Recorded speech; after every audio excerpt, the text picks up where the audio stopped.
Donald Trump صاحب دوبارہ صدر بن گئے. اس نے بھی بڑی ہلچل پیدا کر دی ہے، لیکن اس نے ایک کام جو کیا ہے جو پچھلی دفعہ بھی اس نے کیا تھا کہ جو کلائمیٹ چینج کا یا کلائمیٹ کنٹرول پروٹیکشن کا جو ادارہ تھا اس سے وہ وڈرا ہو گیا ہے، امریکہ ہی نہیں وڈرا ہو گیا ہے. تو اس کا کیا امپیکٹ ہوگا کلائمیٹ چینج پہ، یہ میرا سوال ہے محترم ڈاکٹر صاحب سے. ٹھیک ہے جی، بہت بہت شکریہ. آپ نے بھی ایک سوال کر کے اپنا تبصرہ بھی کیا اور سوال بھی کیا، اور یہ پیرس ایگریمنٹ سے وہ نکلا ہے اور الحمدللہ باقی چیزوں سے بھی نکل رہا ہے آہستہ آہستہ. تو ملٹی لیٹرلزم سے نکل رہا ہے، بڑی خطرناک چیز ہے.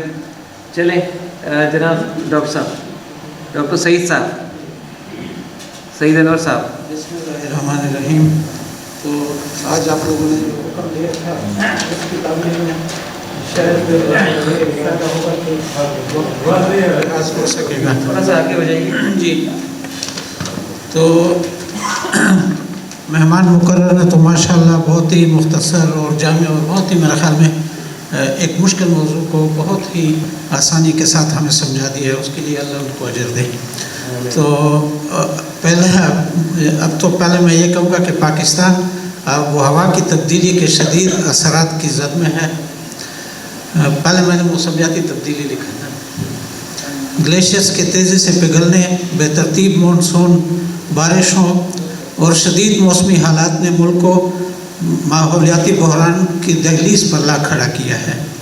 پانی کی قلت، زرعی پیداوار میں کمی اور لاکھوں افراد کی ممکنہ نقل مکانی جیسے مسائل مستقبل کے لیے سنگین خطرہ بن سکتے ہیں، جبکہ معیشت پر بھی اس کے دور رس اثرات مرتب ہو رہے ہیں. اور ان سب کی وہ جو میکینزم ہے وہ تو ڈاکٹر صاحب نے بتا لی ہے.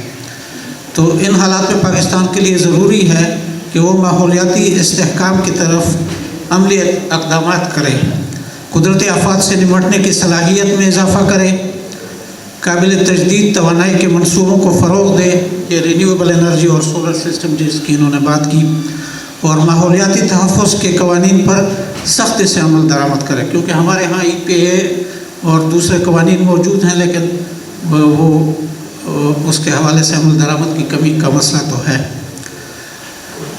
پائیدار زراعت جو انہوں نے ڈرپ ایریگیشن کی بات کی، بہتر شہری منصوبہ بندی اور آب و ہوا کی تبدیلی کے چیلنج سے نمٹنے کے لیے سیاسی تحقیق کو فروغ دینا ملک کے محفوظ مستقبل کے لیے ناگزیر ہے.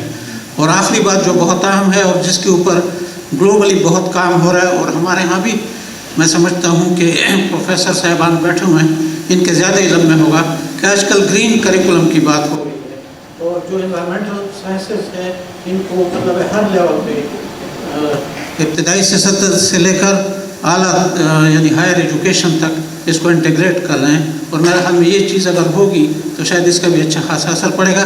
اور ہمیں بھی مطلب ہے کہ اس بات کو یقینی بنانا چاہیے. اور اس حوالے سے جو انہوں نے اشارہ کیا کہ جو اسلامی تعلیمات ہیں ان کو ان کے ساتھ انٹیگریٹ کیا جائے تاکہ ہمیں ایک بہتر نتائج مل سکیں اور لوگ اس کے اوپر اپنے دین کے مطابق عمل بھی کر سکیں. شکریہ. بہت شکریہ جی. ڈاکٹر صاحب ہمیشہ کچھ گزارشات لکھ کر لاتے ہیں، بڑی اچھی عادت ہے ان کی، یہ آگے بھی بھیجا جائے گا. کنڈی صاحب جی سن رہے ہیں آپ؟ چلیں بہت اچھی بات.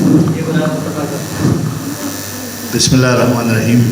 بہت شکریہ جناب اسپیکر صاحب، جناب مہمان خصوصی. مہمان خصوصی نے بہت ہی آسان سہل طریقے سے ہمیں سمجھایا ہے کہ یہ کیا چیز ہے، اور یہ ایک اچھے استاد کی پہچان ہے کہ وہ بات کو آسان کر دیں.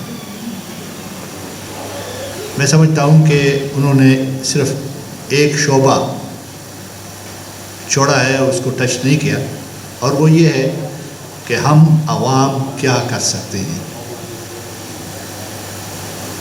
کیونکہ پالیسیز وغیرہ جو ہیں وہ بنانا ہمارا کام نہیں ہے، کارخانوں پہ ہمارا وہ کنٹرول نہیں ہے. ہم بحیثیت عام شہری اس آلودگی کو منیمائز کیسے کر سکتے ہیں. میرے خیال میں اگر ہم صرف اس پہ سوچیں تو یہ اگر پرسنٹیج کے حساب سے 2-3% بھی ہو تب بھی میرے خیال میں بہت بڑا کام ہو جائے گا. اور ماشاء اللہ الحمدللہ ہم مسلمان ہیں. ایک ایسی قوم ہے جس میں ہفتے میں ایک دن نہانا مینڈیٹری ہے. گھر کی صفائی، اپنی صفائی جو ہے وہ لازمی ہے، اور پھر بھی اگر ہم کرتے رہیں تو میرے خیال میں یہ بہت بڑی بدقسمتی ہوگی. بہت شکریہ. خوبصورت بات کی آپ نے.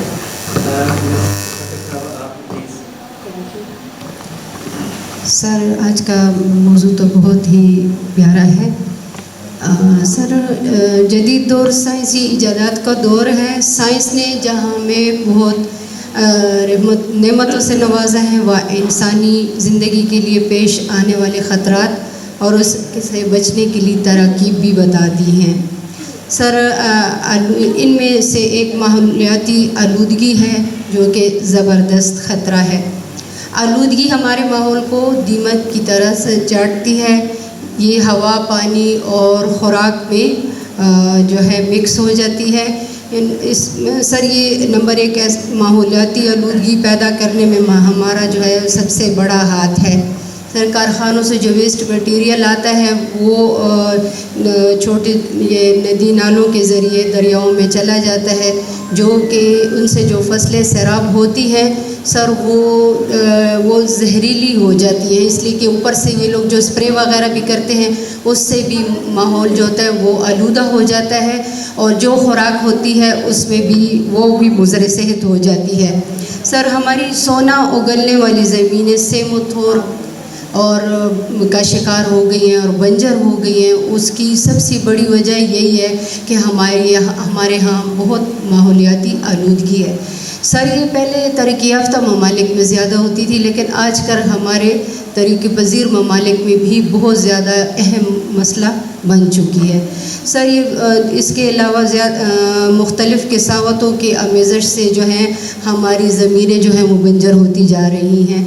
اور سر ادویات کا چھڑکاؤ جو اس سے پہلے میں نے بھی بات کی ہے، یہ بھی ہے سب سے زیادہ خطرے کا باعث بن رہی ہے. اس سے ہماری جو فصلیں ہوتی ہیں وہ زہریلی ہو جاتی ہیں. اور سر آج کا انسان جو ہے وہ اس نے تو چاند کو تسخیر کر لیا ہے، مگر اسے زمین پر رہنے کا سلیقہ نہیں آیا. سر ڈھونڈنے والا ستاروں کی گزرگاہوں کا اپنے افکار کی دنیا میں سفر کر نہ سکا. سر ماحولیاتی آلودگی کے تدارک کے لیے سب سے ضروری اولین چیز تو یہ ہے کہ لوگوں کو ماحولیاتی آلودگی کے نقصانات سے آگاہ کیا جائے. اس کے لیے آگاہی مہم انفرادی طور پر اور اجتماعی طور پر بھی جگہ جگہ منعقد کروانی چاہیے تاکہ اویئرنیس پیدا ہو. اور سر ماحولیاتی آلودگی کا دوسرا اقدام مناسب اور موزوں شجرکاری ہے. درخت آلودگی کو جذب کرتے ہیں، یعنی وہ کاربن ڈائی آکسائڈ گیس جو ہوتی ہے اسے وہ جذب کرتے ہیں اور اس سے آکسیجن زیادہ فراہم ہوتی ہے ہمیں. اور شہروں، پارک، سڑک کے آس پاس جہاں بھی ہو، ہمیں جہاں بھی موقع ملے ہمیں وہاں درخت جو ہے زیادہ سے زیادہ اگانے چاہیے تاکہ اس سے بھی ماحولیات پر زیادہ اثر. شکریہ.